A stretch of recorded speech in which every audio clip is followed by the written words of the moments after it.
fastest animals on land, and cheetahs can only move at a speed of about 90 kilometers per hour. Whereas Sweet Pea here, the little peregrine falcon, when she is dive bombing in the air to catch her food, she travels at speeds of about 300 kilometers per hour.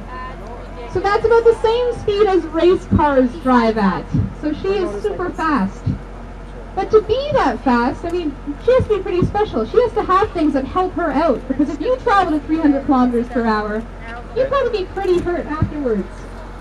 But falcons, they're very streamlined, so they're built for speed. It has to do with their shape. So they can travel really fast as a result of this. And also their feathers are kind of stiff. They're a little bit harder than the feathers of other birds that are out there. Because if you had soft, flimsy feathers and you were traveling really, really fast, they might break. And that wouldn't be very good for you. And another thing that they have goggles. It's really cool. They have clear eyelids.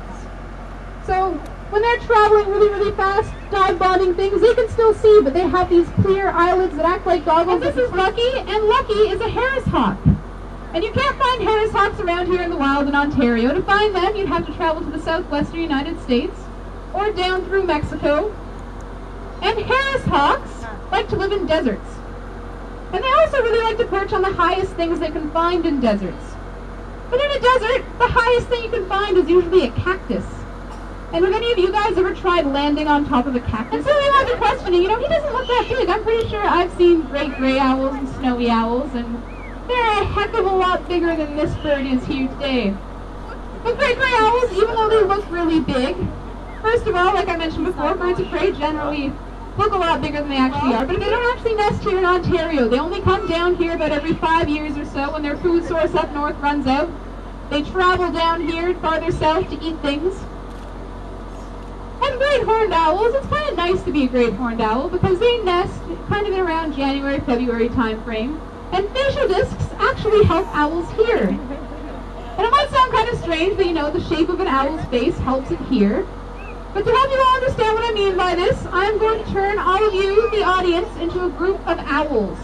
And to do that, if you take your hands and you cup them and you place them right behind your ears, you might notice that you can hear me a little bit better now. And another reason, kind of a funny one, why we think that this particular bird would be great for this country, has to do with the sound they make. Now, have any of you ever watched, I don't know, maybe the Colbert Report, or perhaps The Rescuers Down Under, when you see an eagle flying across the screen, and they make that majestic caw sound as they're flying? Well, that sound actually doesn't come from an eagle. Usually the eagle sounds that you hear in movies and television shows aren't eagle sounds. That is the territorial call of the red-tailed hawk. So it would be kind of nice if our bird was actually the voiceover dub for America's national bird. I think we could all appreciate that a little bit. And James here has the largest bird that can be found here in North America, the largest bird of prey.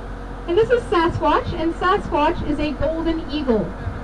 And a lot of you have probably heard of bald eagles, and bald eagles are quite big too. But bald eagles are just a little bit smaller than this species.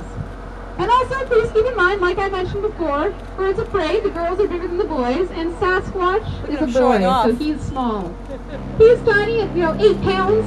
If he were a girl, he'd probably weigh about 12 or 13 pounds. He'd be about a third larger. And Rebecca here has the largest owl that you can